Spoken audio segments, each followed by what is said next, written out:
Estudo de número 3, 1 Timóteo, capítulo 3.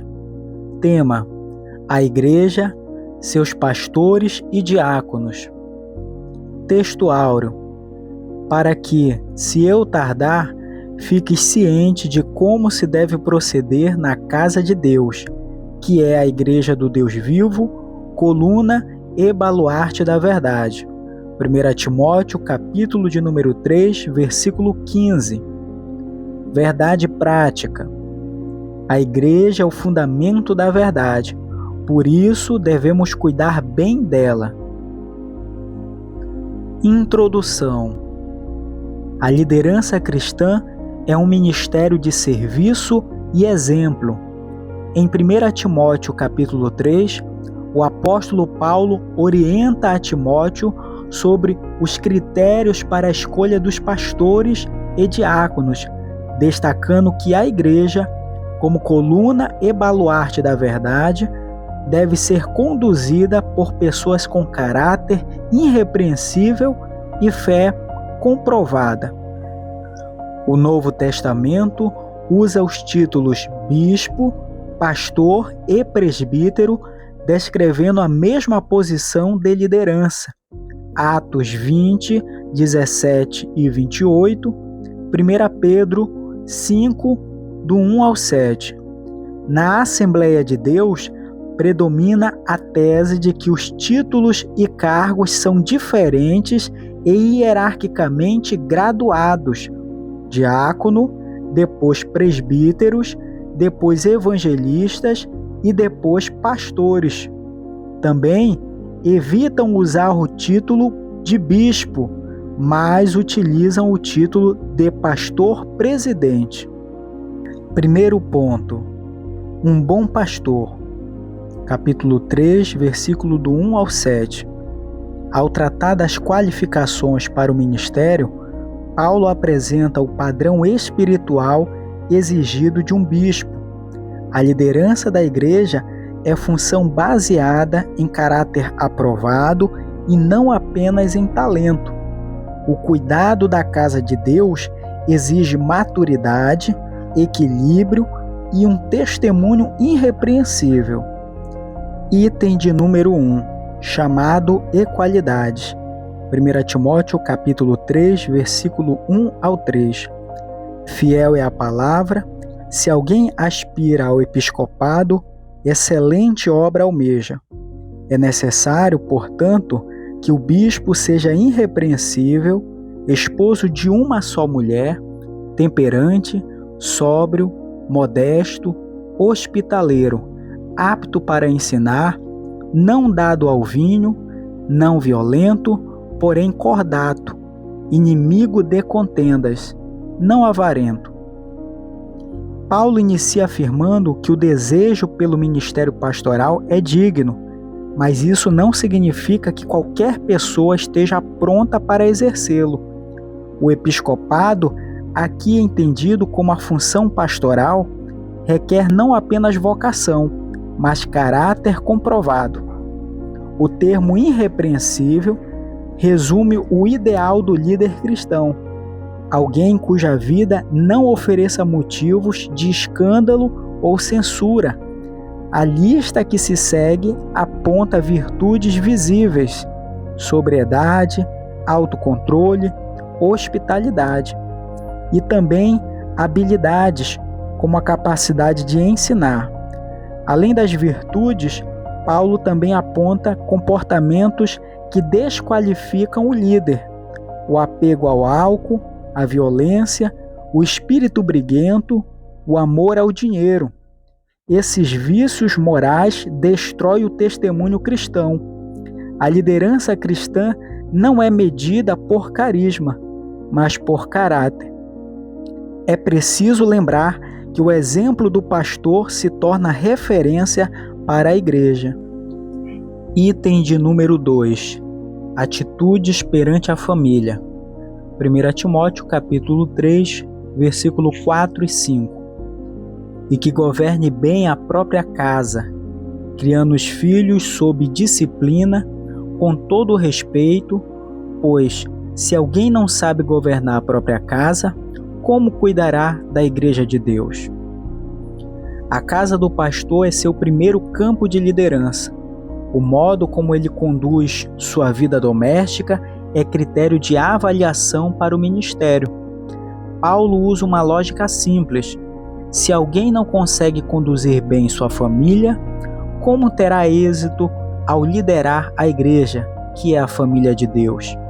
O texto destaca a importância da criação dos filhos como disciplina e respeito, o que exige firmeza aliada à sensibilidade.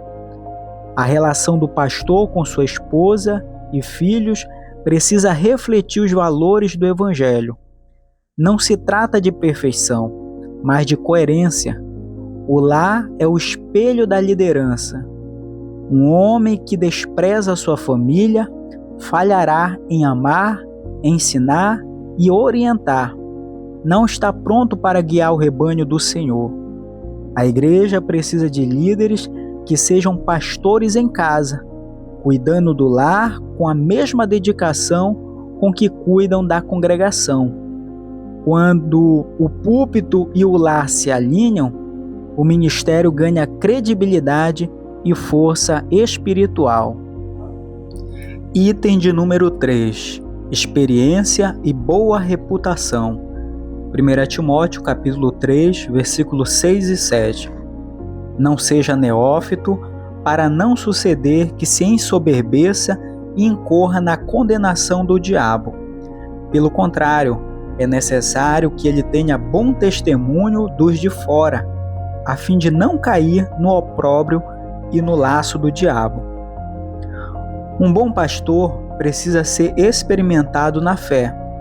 Paulo adverte contra a ordenação apressada de novos convertidos, os neófitos. A razão é o perigo da soberba.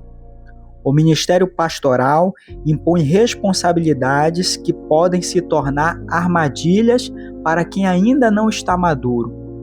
A vaidade e o orgulho espiritual abrem espaço para quedas e escândalos. A experiência não se refere apenas ao tempo de fé, mas ao amadurecimento que vem com provações, obediência e serviço.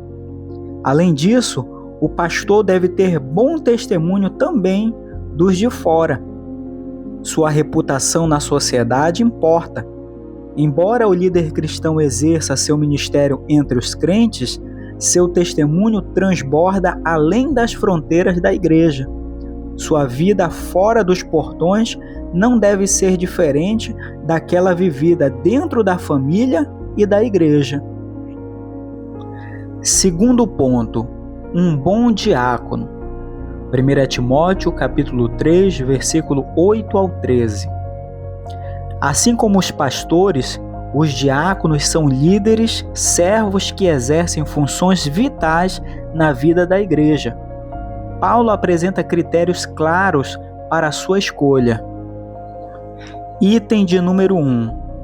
Qualificação e experiência. 1 Timóteo capítulo 3, versículo 8 e 9. Semelhantemente, quanto a diáconos, é necessário que sejam respeitáveis, de uma só palavra, não inclinados a muito vinho, não cobiçosos de sórdida ganância, conservando o ministério da fé com a consciência limpa. As qualificações para o episcopado e para o diaconato são muito semelhantes. Colocando as duas listas lado a lado, podemos notar que há 4 áreas principais. Com respeito à própria pessoa, o candidato tem de ter domínio próprio e maturidade, inclusive nas áreas da bebida, do dinheiro, do temperamento e da língua. Com respeito a seus relacionamentos, ele tem de ser hospitaleiro e amável. Com respeito aos de fora, muito respeitado. E com relação à fé, apegar-se firmemente à verdade e ter o dom de poder transmiti-la a outros. Além do comportamento público, é essencial que o diácono guarde o ministério da fé, com uma consciência limpa. Isso significa viver de forma coerente com o evangelho que professa. Também sejam estes primeiramente experimentados e, se mostrarem irrepreensíveis, exerçam o diaconato. 1 Timóteo capítulo 3, versículo 10. O serviço diaconal não é apenas operacional, mas profundamente espiritual. Seu exemplo deve inspirar confiança e edificação na igreja. Item de número 2. Mulheres fiéis em tudo. 1 Timóteo capítulo 3, versículo 11. Da mesma sorte, quanto às mulheres, é necessário que sejam elas respeitáveis, não maldizentes, temperantes e fiéis em tudo.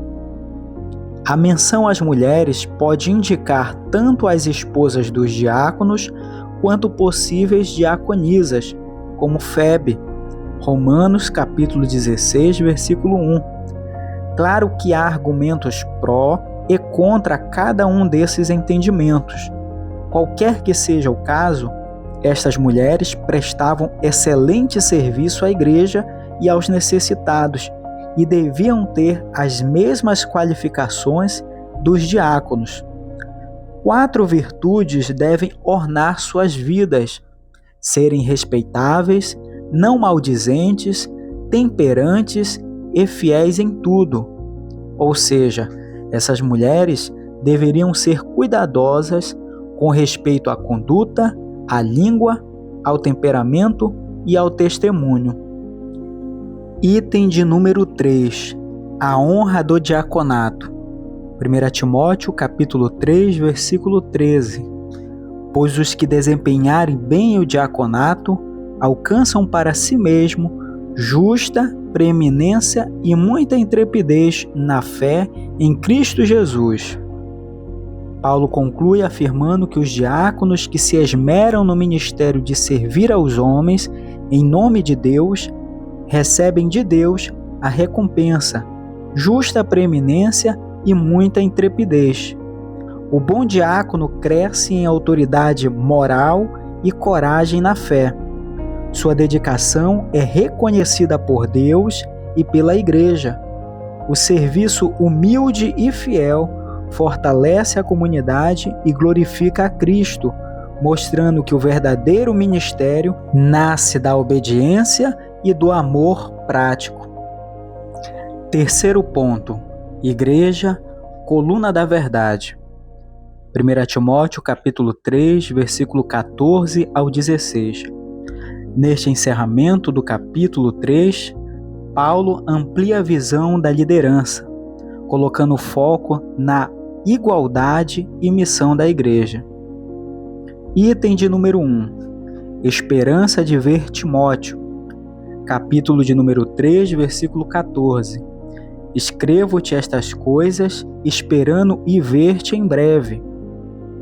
Paulo demonstra afeto pastoral ao afirmar que deseja visitar Timóteo em breve. Essa observação pessoal revela a dimensão relacional do ministério. O apóstolo não é apenas um instrutor distante, mas um pai espiritual que se preocupa com o bem-estar do seu cooperador. Essa esperança de encontro não anula a autoridade das instruções, mas reforça seu valor ao mostrar que são orientações aplicáveis à realidade da igreja. Mesmo esperando estar com Timóteo, Paulo não adia os conselhos. Ele escreve para garantir que, mesmo em sua ausência, a igreja continue sendo fiel à verdade. Isso nos ensina que a liderança responsável antecipa instruções claras e fundamentadas, confiando que a maturidade espiritual da igreja depende do ensino consistente das Escrituras. Pastores e líderes que amam verdadeiramente suas ovelhas não adiam correções nem negligenciam doutrinas, pois sabem que a verdade é base da saúde espiritual. Item de número 2. Igreja, coluna da verdade. 1 Timóteo capítulo 3, versículo 15. Para que, se eu tardar, fiques ciente de como se deve proceder na casa de Deus, que é a igreja do Deus vivo, coluna e baluarte da verdade. A igreja local não é uma instituição qualquer, mas a casa de Deus, habitada pelo seu Espírito e regida por sua palavra. Paulo apresenta uma definição teológica profunda. A igreja é uma coluna e baluarte da verdade. Isso significa que ela sustenta e defende a verdade revelada, especialmente o Evangelho de Cristo. A igreja tem dupla responsabilidade em relação à verdade. Primeiro, como baluarte, alicerce e fundamento. Sua função é sustentar a verdade com firmeza, de tal forma que ela não caia por terra sob o peso de falsos ensinos. Segundo, como coluna, tem a função de mantê-la nas alturas, de modo que não fique escondida do mundo. Sustentar com firmeza a verdade é a defesa e a confirmação do Evangelho. Mantê-la bem alto é a proclamação do Evangelho. A igreja é chamada para esses dois ministérios. Há uma estreita conexão entre a igreja e a verdade. A igreja depende da verdade para a sua existência, e a verdade deve ser proclamada pela igreja. A missão da igreja é preservar a sã doutrina e transmiti-la com fidelidade à próxima geração. Quando a igreja se desvia da verdade, sua base enfraquece e seu testemunho é comprometido. Item de número 3. A glória do Senhor da igreja. 1 Timóteo capítulo 3, versículo 16. Evidentemente, grande é o mistério da piedade. Aquele que foi manifestado na carne foi justificado em espírito, contemplado por anjos, pregado entre os gentios, crido no mundo, recebido na glória. Paulo encerra com uma das mais belas confissões cristológicas do Novo Testamento. Ele chama de mistério da piedade, o conteúdo central da fé cristã, a revelação de Deus em Cristo. Cada expressão desse versículo resume aspectos essenciais da obra redentora: a encarnação, manifestado na carne, a ressurreição, justificado em espírito, a aprovação celestial, contemplado por anjos, a evangelização mundial, pregado entre os gentios, a fé salvadora, crido no mundo, e a glorificação, recebido na glória. Todo o sistema da verdade cristã é uma revelação divina e não uma invenção humana. Por isso, Cristo foi chamado aqui de o ministro da piedade, porque só podemos conhecê-lo pelo fato de ele ter se revelado. E mesmo assim, jamais poderemos conhecê-lo plenamente. O Redentor da igreja é imensuravelmente grande, e essa grandeza foi manifestada neste hino da igreja primitiva. Nem todos os homens reconheceram sua glória, pois ele foi desprezado pelos homens. Contudo, Jesus foi plenamente vivificado pelo Espírito. O túmulo está vazio. Cristo ressuscitou. Ele vive. Aleluia! A igreja é guardiã dessa verdade. Sua missão não é criar doutrina, mas conservar e proclamar fielmente o Evangelho. Uma igreja fiel a Cristo é aquela que vive, ensina e celebra a verdade do Evangelho com zelo e reverência. Aplicação pessoal. Bons pastores e diáconos são dons de Deus à igreja.